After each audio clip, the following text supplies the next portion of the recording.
मैंने पत्नी को लग्जरी लाइफ दी, उसकी हर ख्वाहिश पूरी की, विदेश की यात्रा कराई, ससुराल वालों की भी मदद की। अब पत्नी ने मेरे और मेरे परिवार पर दहेज उत्पीड़न का मुकदमा दर्ज करा दिया।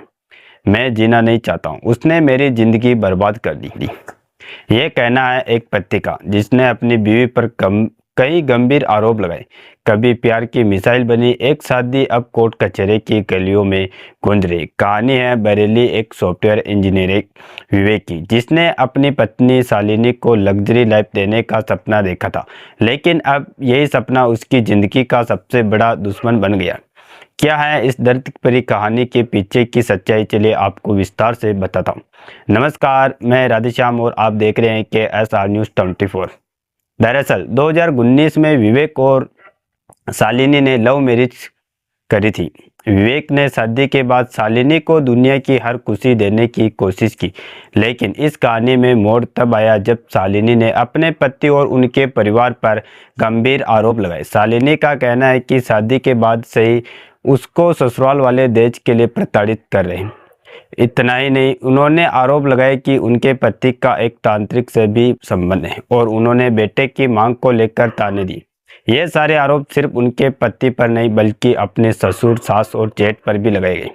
वहीं विवेक का कहना है कि मेरे पास सारे सबूत हैं, मेरी पत्नी और ससुराल वालों ने मुझसे लाखों रुपए लिए और जब मैंने पैसे लौटाने की बात की तो मुझे धमकाया गया। यह केस सिर्फ मुझे फंसाने के लिए है ताकि वह मुझसे और पैसे आड़ सके। भारत में दहेज उत्पीड़न कानून 498 महिलाओं को सुरक्षा देने के लिए बना है, लेकिन कुछ मामलों में इसका दुरुपयोग भी होता है। विवेक का वही इस मामले पर कहना है कि उनके साथ भी ऐसा ही हुआ है। तो क्या सच में ये झूठा मामला है? यह शालिनी की शिकायत जायज है। हालांकि इस केस में शालिनी ने कई गंभीर आरोप लगाए। शालिनी ने आरोप जो लगाए हैं उसमें कहा गया है कि मेरे ससुराल वाले मुझे दहेज के लिए प्रताड़ित करते हैं। मेरे पति का एक तांत्रिक से संबंध है। पति कहता है कि तुम मुझे बेटा नहीं दे सकती तो चली जाओ या फिर अपने पापा से 20 लाख रुपए लेकर आओ। इसी बात को लेकर आए दिन मारपीट करते। जब मेरे परिवार वालों ने पैसे देने में असमर्थता जताई तो और ज़्यादा मुझे प्रताड़ित करने लगे। शादी में मेरे माँ बाप ने करीब 35 लाख रुपए खर्च किए, 7 लाख रुपए की FD और 5 लाख रुपए नकद दिए।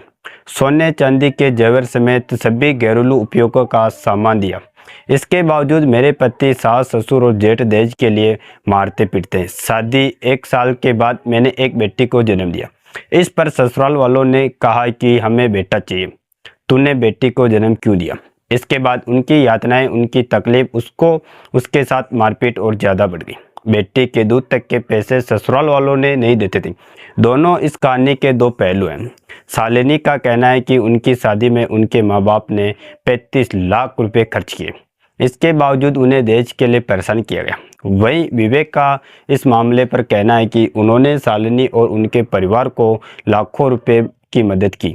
दैनिक भास्कर पर छपी खबर के मुताबिक इस पूरे मामले में पति और पत्नी दोनों एक दूसरे पर आरोप लगा रहे हैं। ऐसे में सवाल उठता है, कौन सच बोल रहा है और कौन झूठ। साथियों, दहेज उत्पीड़न के मामले में दोनों पक्षों की बात सुनना बेहद जरूरी है और अगर विवेक के पास अपने बेगुनाही के पुख्ता सबूत है तो उन्हें कोर्ट में पेश करना चाहिए। वहीं शालिनी को भी अपने आरोपों के पक्ष में ठोस परिणाम देने होंगे। इतना ही नहीं, विवेक का कहना है कि मेरे माँ बाप बीमार हैं, मेरी नौकरी खतरे में, मैंने अपने अमेरिका की ट्रिप भी रद्द कर दी ताकि इस मामले को सुलझा सकूं। मेरी सिर्फ एक ही मांग है, वो है इंसाफ। क्या दहेज उत्पीड़न के इस मामले में सच का पता चल पाएगा? क्या विवेक और शालिनी अपनी सच्चाई को साबित कर पाएंगे? ये मामला सिर्फ एक परिवार की कहानी नहीं बल्कि समाज में रिश्तों की बदलती तस्वीर का आईना है। अगर आप भी ऐसी किसी परिस्थिति में तो न्याय के लिए आवाज़ उठाइए और याद रखिए कि कानून का सही इस्तेमाल करना जितना जरूरी है उतना ही जरूरी है इसका दुरुपयोग को रोकना। बरेली के सॉफ्टवेयर इंजीनियर विवेक का इस मामले पर कहना है कि मैं अपनी पत्नी और ससुराल वालों से परेशान हूँ, मेरी नौकरी पर भी अब संकट आ गया है। विवेक ने SSP से मिलकर न्याय की गुहार लगाई। दैनिक भास्कर की खबर के मुताबिक बरेली इज्जत नगर थाना क्षेत्र के हार्टमैन कॉलेज के पास रहने वाली सॉफ्टवेयर इंजीनियर विवेक ने 2019 में शालिनी से लव मैरिज की थी। इस पूरे मामले पर विवेक का कहना है कि शादी के बाद उन्होंने अपनी पत्नी को लग्जरी लाइफ देने की पूरी कोशिश की, उसे देश विदेश हर जगह घुमाया, आर्थिक रूप से हर संभव मदद करी। ससुराल के लोगों की शादी के बाद यह दोनों थाईलैंड, दुबई, उदयपुर, जयपुर और केरला जैसी खूबसूरत जगहों पर घूमने भी गए।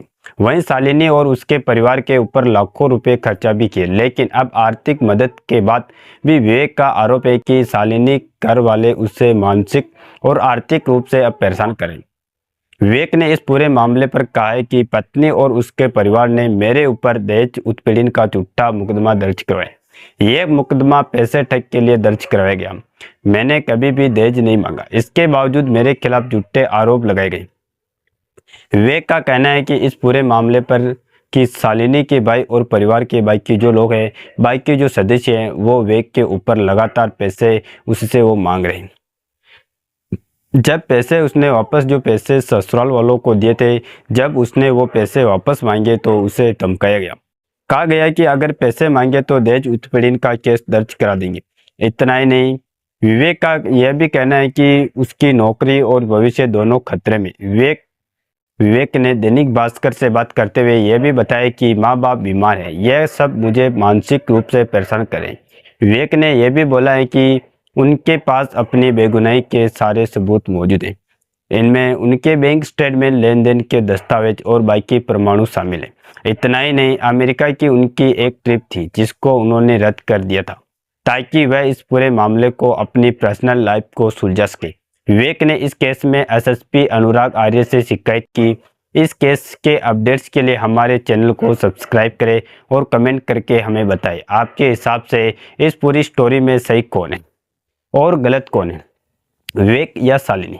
बाकी इस केस में जो भी अपडेट आएगी हम आपको ज़रूर बताएंगे। लेकिन इस स्टोरी के ऊपर और आजकल जो एक माहौल चल रहा है डाइवोर्स और इस तरीके से दहेज उत्पीड़न के जो केसेस सामने आ रहे हैं, इन सारी चीज़ों के ऊपर आपकी जो भी राय है, आपको जो भी कहना है, हमें कमेंट करके ज़रूर बताइएगा। हालांकि इस पूरे मामले में शालिनी की बात भी सुनी बेहद ज़रूरी है, क्योंकि सिर्फ एक तरफा बात सुनकर, एक तरफा कहा सुनकर हमें कोई भी निष्कर्ष नहीं निकाल सकते। तो जब तक शालिनी का पक्ष पूरी तरीके से सामने नहीं आ जाता है, तब तक कोई भी राय बनाना बेहद गलत होगा। बाकी स्टोरी पर जो भी आपकी राय है कमेंट करके ज़रूर बताएं। लेकिन देश और दुनिया की क्राइम की खबरों के लिए देखते रहिए KSR News 24।